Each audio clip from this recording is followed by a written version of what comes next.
सेथि बर' सुबुं आफाद खोला कामरुप जिल्लानि बोसोरारि जथुम्मा बे जथुम्मानि दिनै थान्दै मेल बे थान्दै मेल बेखेवनाय हिसाबै मेरुनि मानगोनां आफादगिरि मनरन्जन बसुमतारी बिथाङा बे मेलखौ बेखेवफैदों।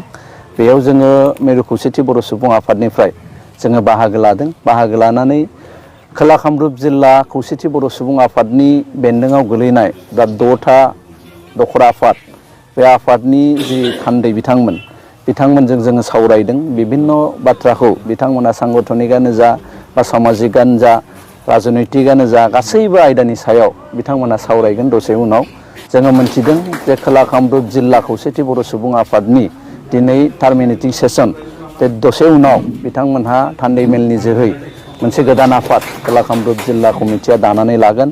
जोङो आसा खालामदों मिरु आफाद हिसाबै जे खोला कामरुप खौसेथि बर' सुबुं आफादा दिनैनि जि दसे उनाव दानो गोनां जि गोदान आफाद बे गोदान आफादा खोब गोख्रों मावथि बिथांमोना लाबोथों आरो मोनथों। दा बिथांमोननि जोहै जों खौसेथि बर' सुबुं आफादनि खोला कामरुप जिल्लायाव गोख्रोङै खामानि मावनो हागोन जों बेखौ मिजिंथियो। दिनै बे नोंथांमोननि चेनेलनि गेजेरजों मोनसे बाथ्राखौ जों फोरमायबावनो नागिरदों। जिहेतु फैगौ 2023 मायथाइनि जानुवारिनि 5, 6 आरो 7 बे सानथामनि हाबाफारिजों खौसेथि बर' सुबुं आफाद मेरुनि जोंहा बोसोरारि जथुम्माया जानो थांगासिनो दङ।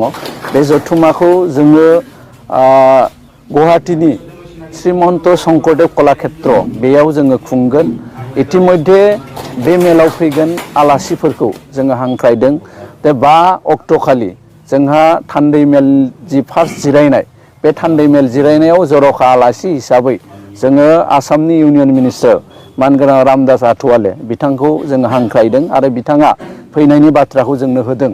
बिनि अनगायै 6 अक्ट'खालि बर'नि गासिबो माहारियारि आफाद दुलाराय बर' फरायसा आफाद, बर' थुनलाइ आफाद, दुलाराय बर' आइजो अनसाय आफाद, बर'नि धोरोम आफादफोर बिथांमोनखौ गासिबखौबो हांख्रायदों जोङो नैबे मेलाव बाहागो लानो थाखाय। बिनि अनगायै 7 अक्ट'खालि जि जोंहा गेवलां मेल दङ बे गेवलां मेलाव गाहाय आलासि महरै आसामनि गिबि मन्त्रि मानगोनां डक्टर हिमन्त बिश्व शर्मा बिथाङा इतिमध्ये जोंनो कनसेन्ट होदों बे मेलाव थांगोनखौ। दा बेजों लोगोसे आसामनि गोबां मन्त्रिफोर जेरै इउजि ब्रह्म बिथां जोंनि बर'नि सासेल' मन्त्रि दा दिनैनि आसाम सरकाराव बिथाङाबो जोंनि मेलाव फैनायनि थाखाय कनसेन्ट होदों। इतिमध्ये जों लेंदों। आसाम सरकारनि मानगोनां आसामनि आयेन आफादनि स्पिकार बिश्वजित दैमारी बिथांजोंबो जोङो रायलायबाय। थ' बिथाङाबो जोंनि मेलाव बाहागो लानायनि बाथ्राखौ होदों। जोङो सानदों देग्लाय जि 5, 6 आरो 7 जानुवारि 2023आव जोंनि जथुम्मा जागोन।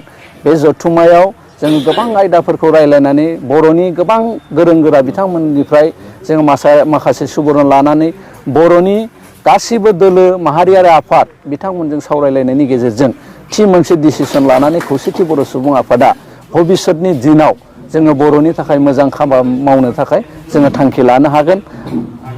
बे गासैबो जोंनि एजेन्डा बे एजेन्डाखौ मावफुंनायाव जाहाथे मदद होयो गासैबो रायजो राजाफोरखौ जोङो हांख्रायदों नोंथांमोननि चेनेलनि गेजेरजों। 5, 6 आरो 7 बै सानथामनि जोंनि खौसेथि बर' सुबुं आफादनि जि हाबाफारि मोनफ्रोमबो हाबाफारियाव जोङो बर' गासैबो रायजो राजाखौ जोङो नोंथांमोननि चेनेलनि जुगेदि हांख्रायदों बिथांमोनहा जाहाथे लोबै जोंनि हाबाफारिफ्राव बाहागो लायो।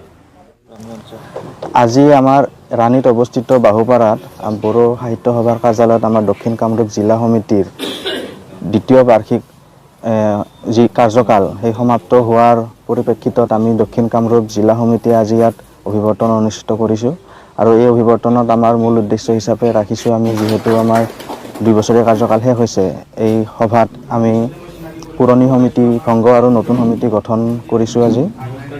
লগতে আমি আমাৰ এই সভাত উপস্থিত আছে আমাৰ কেন্দ্ৰীয় সমিতিৰ প্ৰেচিডেণ্ট ছেক্ৰেটাৰী আৰু এছিষ্টেণ্ট ছেক্ৰেটাৰী ডাঙৰীয়া আৰু আমি তেওঁলোকৰ লগত ভাৱ বিনিময় কৰিছোঁ। লগতে আমাৰ উদ্দেশ্য আমি প্ৰকাশ কৰিছোঁ যে আমি সংযুক্ত বড়ো গণমঞ্চই আমাৰ দক্ষিণ কামৰূপ জিলাৰ অন্তৰ্গত যিমানবোৰ আমাৰ বড়ো মানুহ বড়ো গাঁও আছে এই সকলোৰে কাৰণে আমি ৰাজনৈতিক অৰ্থনৈতিক সামাজিক আৰু সাংস্কৃতিক দিশত যাতে আমি সকলোৱে আগবাঢ়ি যাওঁ, খেলা ধূলাৰ ক্ষেত্ৰতো যাতে আমি আগবাঢ়ি যাওঁ এই ক্ষেত্ৰত আমি বেছি গুৰুত্ব প্ৰদান কৰিছোঁ। তাৰ পিছতে আমাৰ কাৰ্যসূচী মতে আমাৰ ইয়াত আজি পতাকা উত্তোলন আৰু মূল প্ৰতিনিধি সভাগৃহ উদ্বোধন কৰিছে আমাৰ কেন্দ্ৰীয় সমিতিৰ সভাপতি শ্ৰী মনোৰঞ্জন বসুমতাৰীদেৱে। লগতে আমি সিদ্ধান্ত লৈছোঁ যে আগন্তুক আমি বড়ো মিডিয়াম স্কুলৰ কাৰণে ইয়াত বেছি গুৰুত্ব প্ৰদান কৰিম। আমাৰ ইয়াত দক্ষিণ কামৰূপত বিশেষকৈ আমাৰ বড়ো মানুহ বহুত আছে যদিও বড়ো ভাষা ইমান এটা নাজানে, আৰু এই ক্ষেত্ৰত বড়ো ভাষাত আমি অধিক গুৰুত্ব প্ৰদান কৰিবৰ বাবে আমি কেন্দ্ৰীয় সমিতিৰ লগত আমি আলোচনা কৰিছোঁ।